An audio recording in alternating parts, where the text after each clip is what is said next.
Welcome to part 2 of the Unit 2 review. I have the 7th question here. Solve this compound inequality. X is greater than 8 and X is greater than 9.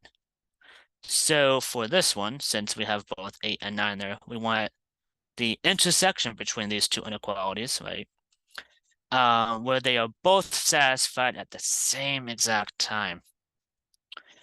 So the time when they are both satisfied at the same time would be when we're starting with 9, right? But we can't include the 9 because otherwise that second inequality wouldn't be satisfied yet. So there'd be a parenthesis 9, comma, to positive infinity.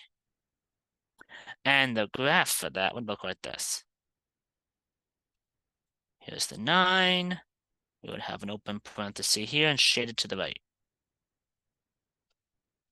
The 8th one, again, solving this compound inequality, except for the empty set, express the solution set in the interval notation. X is less than or equal to 9, and X is less than or equal to 5. So again, we want where both inequalities are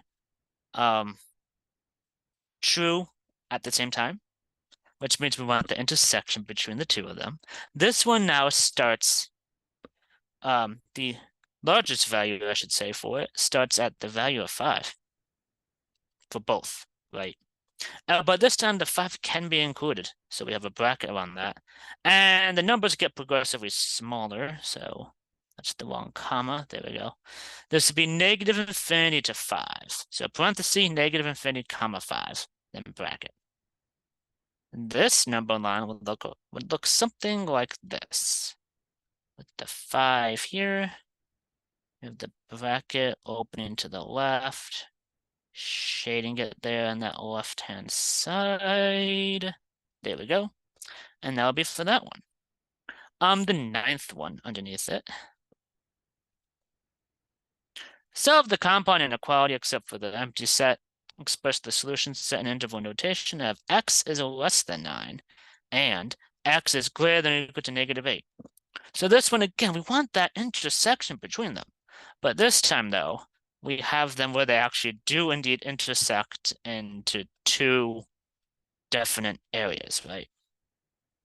We want it where it's less than 9. So the highest this thing could be, potentially, would be right below 9, right? It cannot include that 9, so there must be a parenthesis there.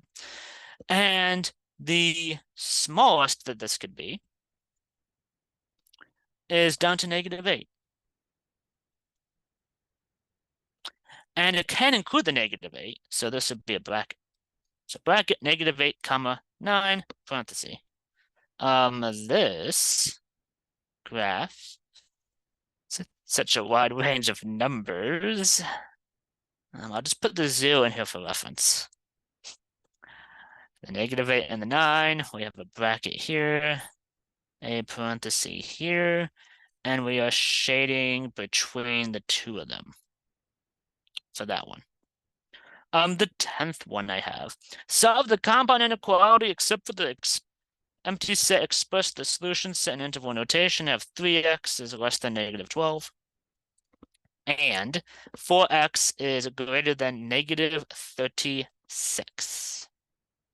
So for this one, we need to divide by 3 for the inequality here on the left. This makes x is less than negative 4. And then the one on the right, we're dividing this one by 4.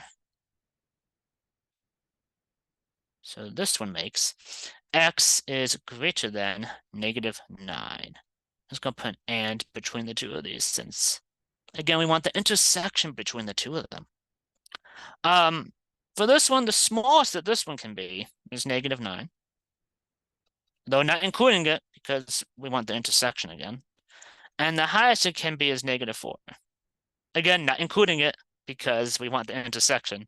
So these are surrounded by parentheses. Parenthesis, negative 9, comma, negative 4, parenthesis. And then the number line for this one. And that's big of a range, thankfully. So parenthesis here, and we are shading between the two of them. Number 11. Let's give myself some extra room for that. Okay. Solve the inequality and graph the solution set in a number line for -5 is less than or equal to x minus 1, excuse me, is less than 4. So for this one, we're just adding 1 to all 3 parts. Since this is another one of those compound inequalities surrounded by an and this one is going to make -4 is less than or equal to x, which is less than 4, which is less than 5, excuse me.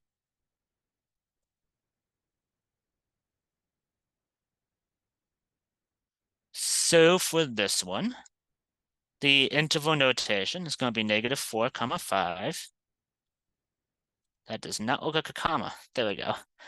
A bracket around the -4, a comma around, a parenthesis around the 5, and this graph looks something like this. With a -4, say 0 is there, 5 here.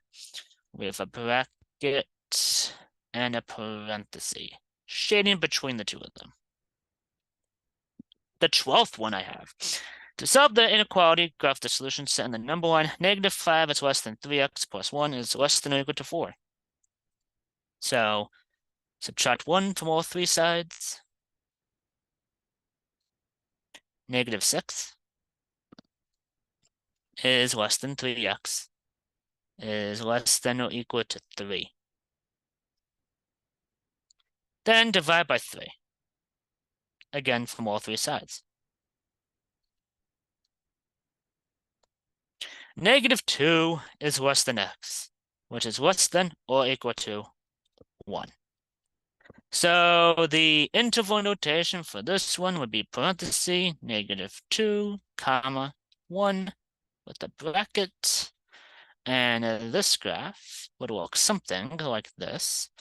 We have the -2, we have the 1, 0 would be like here, and we have a parenthesis, a bracket, and shading a comparatively smaller space than the other ones between the two of them. So that's it for part 2 of this review. Be on the lookout for part 3. Thank you.